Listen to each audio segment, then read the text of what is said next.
Hi friends, welcome to 5 Minutes Tech YouTube channel. Here is Samsung Galaxy A15 smartphone. In this video you will learn how to turn off charging sound in your phone Samsung Galaxy A15. First of all, put charger. Listen here.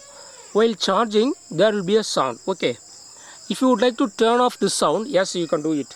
What you have to do is go to the settings of your phone first.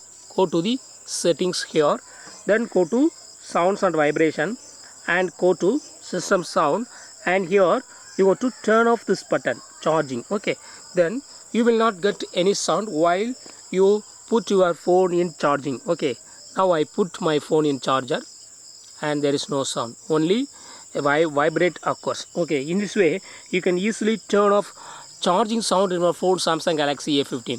That's all friends, thanks for watching, bye.